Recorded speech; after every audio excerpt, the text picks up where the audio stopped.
Getting buried in the media headlines about the partial government shutdown is the fact that U.S. workers are actually winning. According to the Bureau of Labor Statistics, the rate of labor force participation for prime age adults ages 25 to 54 rose in the fourth quarter of 2018, more than in any other quarter since 1994. Joining us now to discuss the booming economy is Romina Bacha, the director of the Grover M. Herman Center for the Federal Budget. Romina, good morning. It looks like some good news is getting overlooked.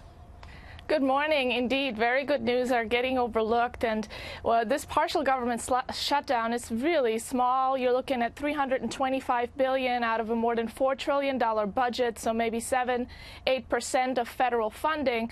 So the economy is continuing to roar thanks to the president's deregulatory agenda, which he's continuing to push, and also these sweeping tax cuts, which were very significant. The largest tax cut, the biggest tax reform in 30 years, and businesses are loving it.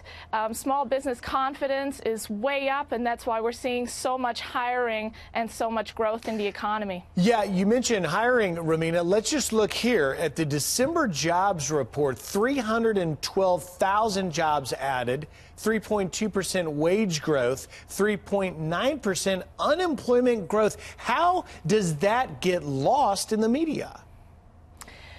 Well, unfortunately, bad news seems to sell better, but these are really good news all around. This was an amazing jobs report, and I think that we're going to continue to see strength in this economy, especially if the president continues his push to further deregulate, because that is what allows businesses to grow and hire workers. But for long-run growth, we also need to think about how can we boost innovation and further productivity enhancements, and some of the dark clouds on the horizon are the rising deficit and debt. But don't despair.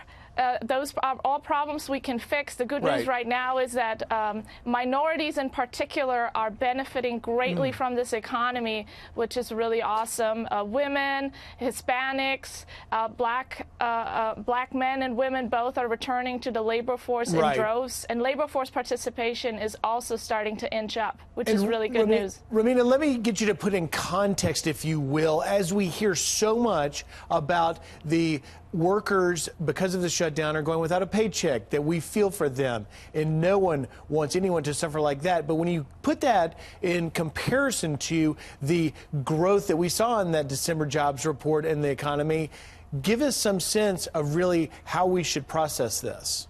Yeah. If you're looking at how many federal workers are affected, it's about 800,000 of them. About half of those are eligible for unemployment benefits. And in the Washington, D.C. region, where I'm located, about 8,000 federal workers have filed for those benefits. Now, when those federal employees receive their back pay, which they have historically received, and which both the president and Republicans and Democrats in Congress seem to want to provide for them, they've already passed bills to do so.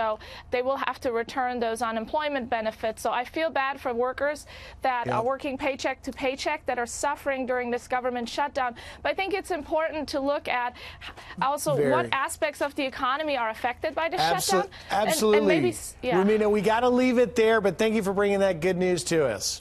Thanks for having me.